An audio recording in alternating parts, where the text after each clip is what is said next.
राज्यसभा की सीट खाली हुई है। अब इस सीट पर उपचुनाव होना है, जिसको लेकर बीजेपी और कांग्रेस के बीच घमासान जारी है। हरियाणा में राज्यसभा सीट के उपचुनाव के साथ ही बीजेपी और कांग्रेस इस साल के अंत में होने वाले विधानसभा चुनाव की तैयारियों में भी जुट गए हैं। लेकिन दोनों ही पार्टीज के लिए विधानसभा से पहले राज्यसभा सीट पर कब्जा करना बहुत ही महत्वपूर्ण है। राज्यसभा उपचुनाव में कांग्रेस और बीजेपी को क्रॉस वोटिंग का डर भी सता रहा है। ऐसा होने के पीछे सबसे बड़ा कारण जेजेपी में फूट को माना जा रहा है। माना जा रहा है कि जेजेपी के कई विधायक पार्टी को छोड़कर जा सकते हैं और क्रॉस वोटिंग का डर उनको सता रहा है। ऐसा इसलिए भी है क्योंकि जेजेपी के विधायक पार्टी छोड़कर आने वाले विधानसभा चुनाव में कांग्रेस या बीजेपी से टिकट की मांग भी कर सकते हैं। बता दें कि हरियाणा में राज्यसभा की 5 सीटें हैं। इनमें से 3 पर बीजेपी के सुभाष बराला, रामचंद्र जांगड़ा और कृष्णलाल परमार सांसद हैं और 1 सीट पर कांग्रेस के दीपेंद्र हुड्डा सांसद थे, जिनके लोकसभा चुनाव जीतने के बाद ही ये सीट खाली हुई है। इसके चलते ही अब इस सीट पर उपचुनाव होना है। वहीं 1 सीट पर निर्दलीय सांसद कार्तिकेय शर्मा जीते थे। हरियाणा में राज्यसभा सीट पर कांग्रेस और बीजेपी दोनों ही पार्टी जीत हासिल करना चाहती हैं। बीजेपी के पास भले ही संख्या बल पर्याप्त ना हो, लेकिन वो आसानी से इस सीट पर हार मानने वाली नहीं है। इसी मुद्दे पर हम चर्चा करेंगे। मौजूदा स्थिति क्या है वो हम आपको ग्राफिक्स के जरिए समझा रहे हैं। बीजेपी के पास फिलहाल 43 कुल मिलाकर अगर देखा जाए तो विधायक हैं। बीजेपी के खुद के 41 हैं, 1 हलोपा का है और 1 निर्दलीय विधायक का साथ बीजेपी के साथ है। इस वक्त 43 विधायक बीजेपी के पास है। मौजूदा स्थिति क्या है? कुल सीटें विधानसभा की 90 हैं। हरियाणा में बीजेपी के पास 41 हैं और कांग्रेस के पास 29 हैं। जो मौजूदा स्थिति इस वक्त विधानसभा की वो हम आपके सामने ग्राफिक्स के जरिए बताने की कोशिश कर रहे हैं कि संख्या बल फिलहाल किसके पास कितना है। बीजेपी के पास 41 विधायक हैं, कांग्रेस के पास फिलहाल 29 विधायक हैं। कुल सीटें हैं 90। जेजेपी के पास 10 विधायक हैं, इनेलो का 1 है। अब फिलहाल चूंकि जो एक फूट की स्थिति बनी हुई है, जो पार्टी की अंदरूनी स्थिति नजर आ रही है, चाहे हम जननायक जनता पार्टी की बात करें तो कितने विधायक किसके साथ हैं फिलहाल ये अंदाजा लगाना भी बहुत मुश्किल है। हलोपा, कांग्रेस और जेजेपी के पास फिलहाल 29 और 10 का ये आंकड़ा है, क्योंकि कांग्रेस के पास 29 हैं और जननायक जनता पार्टी अपने पास 10 विधायकों का दावा जरूर कर रही है, लेकिन वो असल में स्थिति क्या है वो भी किसी से छिपी नहीं है। लगातार जो अंदरूनी नाराजगी सामने आ रही है उससे कहा जा रहा है कि जो संख्या बल दिखाई दे रहा है पार्टी के पास फिलहाल उतना नहीं है। इनेलो के पास 1 विधायक है और निर्दलीय 4 हैं। फिलहाल ये मौजूदा स्थिति है 90 विधानसभा के सीटों वाले हरियाणा की।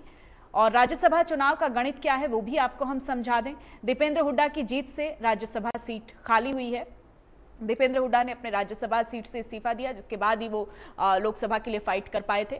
दीपेंद्र हुड्डा रोहतक लोकसभा सीट से सांसद चुने गए हैं। उससे पहले राज्यसभा की सीट उनके पास थी। 90 सदस्यीय विधानसभा में अब 87 विधायकों का संख्या बल है। उसके लिहाज से बीजेपी के पास अपने 41 विधायक हैं।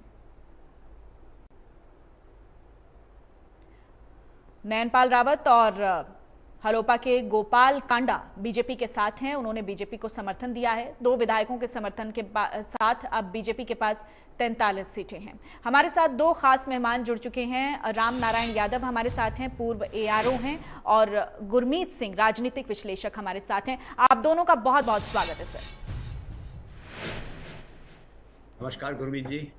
नमस्ते। नमस्ते। सबसे पहले मैं गुरमीत जी आप ही का रुख कर लेती हूं, क्योंकि फिलहाल जो मौजूदा स्थिति नजर आ रही है, दोनों ही पार्टीज एक ऑप्टिमिज्म में नजर आ रही हैं। कांग्रेस पार्टी भी कॉन्फिडेंट मोड में फिलहाल दिखाई दे रही है।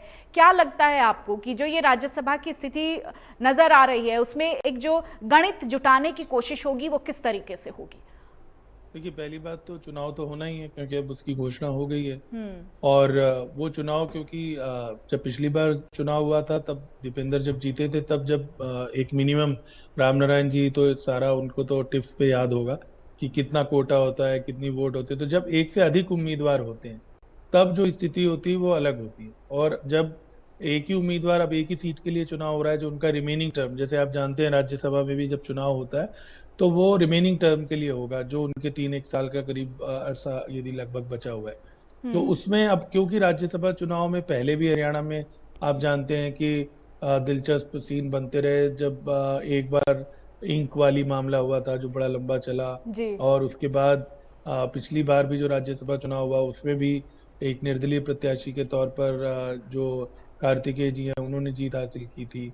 तो और उनको अलग अलग पार्टियों ने सपोर्ट दिया था। इस समय तो बहुत ही ज्यादा कंफ्यूजन है, किसी को नहीं मालूम है कि आज ही मैं पढ़ रहा था, हुड्डा साहब का स्टेटमेंट था कि फ्लोर टेस्ट ना करवाइए आप, विधानसभा भंग करके राष्ट्रपति शासन में विधानसभा चुनाव होने चाहिए। एक और जो खास बात रहेगी इस बार वो ये रहेगी, यादव साहब उसकी तायद करेंगे कि देखिए इस समय विधायकों का, जैसे हिमाचल में पीछे हुआ, सदस्यता जाने का जो खतरा वगैरह होता है, इस समय वो खतरा उनके लिए मैटर नहीं करता होगा खास, क्योंकि अब मान लीजिए कोई विधायक अपनी पार्टी की व्हिप का उल्लंघन भी करता है, मान लीजिए, तो उसके बाद उसकी सदस्यता रद्द होने की पहली बात तो राज्यसभा में तो नतीजा आ जाएगा।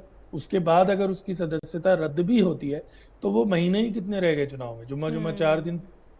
तो इस समय जो विधायकों के पास उतना खोने के लिए नहीं है आमतौर पर। जैसे अब हिमाचल में आप देखिए, राज्यसभा चुनाव से ही जोड़ के आप देखें तो 6 लोगों ने कांग्रेस का साथ छोड़ा, है ना। उन 6 को फिर बाद में अयोग्य घोषित कर दिया गया और उनकी सदस्यता खत्म हो गई। क्यों? क्योंकि उन्होंने व्हिप का उल्लंघन किया। और उसमें से 4 जो है वो अब जीत के भी नहीं आ पाए। अभी हाल में ही उपचुनाव हुआ है, तो आप देखिए कि उन्होंने लगभग अपने 4 साल की जो विधायकी थी वो उनकी खतरे में पड़ गई और वो वाकई में फिर हार भी गए और दोबारा नहीं जीत। यहाँ पर तो विधायकी कोई लंबा खतरे में है नहीं, क्योंकि अगर वो विधायक रहेंगे भी तब 3-4 महीने ही और रहेंगे, उसके बाद तो चुनाव होना ही है। तो ऐसी जो मैनूवरिंग होती है उसकी संभावना और बढ़ जाएगी हरियाणा में। और आज के समय में आप जानते हैं पीछे 3 विधायक जो थे जिन्होंने समर्थन दिया था, उन्होंने भी लोकसभा चुनाव से पहले समर्थन वापसी की घोषणा कर दी थी। और कांग्रेस लगातार ये दावा कर रही है। और एक तरह से देखा जाए तो अगर हम जाहिर तौर पर देखें, क्योंकि जजपा से गठबंधन टूट गया, तो जैसे आपने बताया कि हरियाणा में जो मेजोरिटी मार्क है वो 46 का है ना। और उस दृष्टि से अगर आप देखें 90 की असेंबली है तो 46 हुआ ना, तो उस दृष्टि से अगर आप देखेंगे तो आज की तारीख में तो उससे शॉर्ट हो रहा है। और अगर एक सीट पे चुनाव होगा तो नेचुरली जो वही व्यक्ति जीतेगा जिसके पास ज्यादा विधायक होंगे, जिसके पास मेजोरिटी होगी, क्योंकि सभी विधायक उसमें वोट डालेंगे। तो अगर सभी विधायक मैंने जैसे बताया रामनारायण जी इस मामले में बहुत उनका तजुर्बा है, वो बेहतर बता पाएंगे। लेकिन अगर एक ही सीट का हो रहा है तो मेरे हिसाब से तो जिसके पास मेजोरिटी होगी विधायकों की, जो अधिक संख्या जिसके पास होगी, यानी कि 46 अगर एक के पास है और 44 एक को पड़ते हैं, तो जो 46 वाला है वो संभवतः विजेता होगा। जो कि उस समय नहीं होता, जब एक से अधिक उम्मीदवार होते तब कोटा, तभी तो दीपेंद्र जीत पाए। हरियाणा में कांग्रेस के पास सीटें तो 30 ही थी, तो अगर उसमें दीपेंद्र जीत पाए, क्योंकि जब 3 सीटें मान लीजिए हो रही हैं या 2 चुनाव हो रहे हैं, तो उसमें फिर एक कोटा तय हो जाता है, क्योंकि वो विधायक फिर उसी हिसाब से वोट देते हैं। तो अब ये वाली स्थिति संभवतः क्योंकि एक ही सीट पे चुनाव हो तो नहीं होगा, तो उसमें बहुत दिलचस्प चुनाव होगा और चुनाव तो होगा ही होगा। बिल्कुल, जाहिर तौर पर दिलचस्प कांग्रेस भी कह देगी नहीं रहने दीजिए। दिलचस्प स्थिति कैसे बनेगी, मैं राम नारायण यादव सर से थोड़ा और इसको इलेबोरेट वे में समझना चाहूंगी। सर आप थोड़ा इसको और थोड़ा डिटेल में समझाइए, क्योंकि अब कांग्रेस हो या बीजेपी हो, क्रॉस वोटिंग का डर दोनों को ही सता रहा है। जी देखिए, प्रोफेसर गुरमीत जी ने बड़े अच्छी ढंग से समझाया है, लेकिन मैं इसमें आपको आगे कुछ ऐड करना चाहता हूँ या इसको एलिब्रेट करना चाहता हूँ कि ये बाई इलेक्शन है, जैसा प्रोफेसर साहब ने बताया। ये बाइनरी इलेक्शन नहीं है, ये 1-to-1 होगा और इसकी नोटिफिकेशन एक ही होगी। आप देखेंगे कि जैसे हिंदुस्तान में मेरे हिसाब से, मेरी नॉलेज के हिसाब से, कि 10 वैकेंसीज खाली हुई हैं इन लोकसभा के इलेक्शंस में, जो राज्यसभा के मेंबर लोकसभा के मेंबर बने हैं। 10 की नोटिफिकेशन शायद 7 ही होगी और उनमें 3 स्टेट ऐसी हैं जिनमें 2-2 सीट है। तो आप देखेंगे कि उन 2 सीटों के लिए भी उन स्टेटों में 2 नोटिफिकेशन होंगी, एक नोटिफिकेशन के हिसाब से नहीं होंगी। क्योंकि बाई इलेक्शन और बाइनरी इलेक्शन में यही फर्क है कि बाइनरी इलेक्शन में एक नोटिफिकेशन के अंदर कई सीट्स के लिए एक ही नोटिफिकेशन होती है और इसी से इलेक्शन होते हैं, क्योंकि वो उसका सिस्टम दूसरा है, proportional representation by means of single transferable votes. उससे इसमें ऐसा नहीं है, इसमें 1-to-1 सीधी होगी, जैसे प्रोफेसर साहब ने भी अभी कहा है कि जिसकी ज्यादा स्ट्रेंथ होगी उसकी ही जीत होगी। अब इसकी जीत में आपने इसका समीकरण बता दिया कि मुझे रिपीट करने की जरूरत नहीं है कि किसके पास कितनी सीट है, कितनी क्या बैलेंस वो है, स्ट्रेंथ है, तो उसके हिसाब से जीत होगी। एक बात मैं ये बता देता हूँ कि इसमें व्हिप लागू नहीं होता, क्योंकि ये हाउस की प्रोसीडिंग्स नहीं है, इसके ऊपर स्पीकर साहब का कंट्रोल नहीं होता।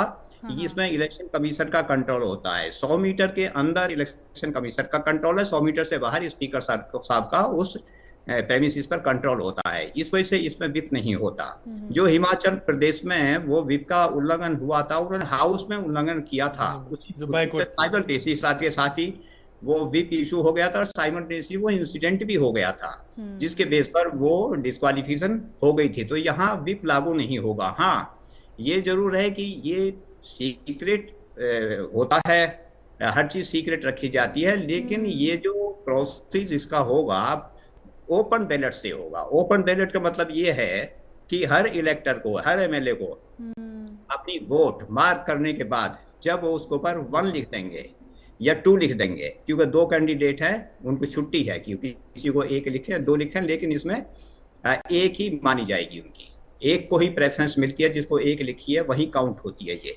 तो उससे ये काउंट हो जाता है कि किस साइड में कितने मेंबर को कैसे जाते हैं। जब वो मार्क कर देता है उसको ऊपर, एक जो मैं बता रहा था ओपन बैलेट पेपर, उसका मतलब ये है कि जैसे ही वो प्रिजाइडिंग ऑफिसर से लेके बैलेट पेपर को जाएंगे, काउंटर बॉक्स में उसके ऊपर 1 लिखेंगे। 1 लिखने के बाद में यहाँ तक वो कंसील करेंगे, हर चीज को सीक्रेट रखेंगे। उसके बाद वो जो ऑथराइज एजेंट पार्टी का होगा उसको उनको दिखाने का अधिकार है, कि उनको दिखाएंगे उसको कि उन्होंने किसको वोट दिया है, ये वो ऑथराइज एजेंट को देखने का अधिकार है। अगर वो दिखाने से मना कर देते हैं इलेक्टर वोटर, तो वो प्रेजाइडिंग ऑफिसर तभी उसको वापस ले लेंगे और उसको कैंसिल कर देंगे। उसको ऐसे नहीं डालेंगे कि अगर नहीं दिखाया तो उसको छोड़ देंगे, तो वो कैंसिल माना जाएगा। उसके बाद अगर वो दिखा दिया है तो जाके वो फिर उसको सीक्रेसी के साथ बैलेट बॉक्स में डाल देंगे। तो ये सिस्टम इसका होता है। अब जो दूसरी बात है, प्रोफेसर साहब ने भी कही थी, गुरमीत जी ने, कि इसमें बहुत कंफ्यूजन है। इसमें सिर्फ रिजेक्शन ही नहीं होंगी, इसमें हो सकता है कोई एब्सेंट भी हो जाए, हो सकता है क्रॉस वोटिंग भी हो जाए, और हो सकता है कि रिजेक्शन किन्हीं कारणों पे हो जाए। क्योंकि जैसे 1-2 एग्जाम्पल तो अभी आपके सामने गुरमीत जी ने रखी है। 2004 में खुद मैंने अपनी आंखों से देखा है, 2016 में तो इंक कांड सबको पता है। ये हमारी पार्लियामेंट्री सिस्टम है, बड़ी यूनिक है। और मैं तो एक ये कंस्टिट्यूएंट क्लब में बोला भी था, एक बड़ी हाई लेवल मीटिंग उसमें कॉन्फ्रेंस में, कि देखिए जहां 90 इलेक्टर्स की वोट पड़ती हैं और जहां 360 उसका डिग्री का कैमरा होता है, वहां हम अंदाजा नहीं लगा सकते कि 16 वोट कहाँ गई हैं, कैसे गलत पड़ी हैं। तो ये भी हमें देखना होगा हमारे इलेक्टोरल रिफॉर्म्स में, कि किस तरह जहां 360 डिग्री का कैमरा है और जहां इतनी चेकिंग है, हम सिर्फ 90 सीटों में से, 90 वोटों में से 16 सीट जो गलत पड़ी हैं उनका पता नहीं लगा सकते। तो यहाँ क्रॉस वोटिंग का भी, एब्सेंट का भी, रिजेक्शन का भी कई चांस है। अब जो बात होती है कि कितने मेंबर किधर जाएंगे, तो उसके ऊपर बड़ा कंफ्यूजन है। और बैलेट पेपर काउंटिंग होने से रिजल्ट डिक्लेयर होने तक कुछ नहीं कहा जा सकता कि किसकी तरफ कितनी वोट जाएंगी। हाँ, ये जरूर है कि आज बीजेपी गवर्नमेंट अच्छी पोजीशन में है, अपोजिशन बिखरा हुआ है, और अगर अपोजिशन यूनाइट होता है तो वो फाइट देंगे। लेकिन इसके साथ भी और भी कई बातें होती हैं कि ये मेरे हिसाब से बड़ा एक यूनिक होगा, क्योंकि जो 2022 का था उससे तो मैं डायरेक्ट, हालांकि मैं रिटायर हो गया था, डायरेक्टली मैं उससे एसोसिएटेड था। मैं इलेक्शन एजेंट था कार्तिकेय शर्मा जी का। तो उसमें मैं देख रहा था और हम प्लीड कर रहे थे, वो 3-4 बजे जाके सुबह डिक्लेयर हुआ था, क्योंकि उसमें रिजेक्शन और एक्सेप्टेंस की ही बात चलती रही थी और इलेक्शन कमीशन तक ये बात पहुंची थी। तो इसमें जहां इतना नैरो मार्जिन है, दोनों पार्टी क्लेम कर रही हैं, तो वहाँ ये बड़ा एक डेलिकेटेड और बड़ा ऐसा इशू होगा। वो अलग बात है कि कोई पार्टी, कोई गवर्नमेंट ऐसा मैनेज कर जाए, ऐसा कैंडिडेट दे जाए कि अपोजिशन शायद कोई कैंडिडेट ना खड़ा करे और वो अकेले ही जीत जाए, वो अलग बात है, वो पॉलिटिकल बात है और कौन क्या कैसे करते हैं। लेकिन दोनों पार्टियां, कोई अपोजिशन और गवर्नमेंट, जैसे ही नोटिफिकेशन हो गई है अपनी स्ट्रेटेजी बनानी शुरू कर देंगी, इस कैंडिडेट को दें और कैसे वोट कर रहे हैं, किसकी वोट लें और किस तरह काउंटिंग तक हम इसको अपने election agent, polling agent, counting agent अपने एजुकेटेड और वेल प्रिपेयर्ड अपॉइंट करके कैसे इस इलेक्शन को जीते।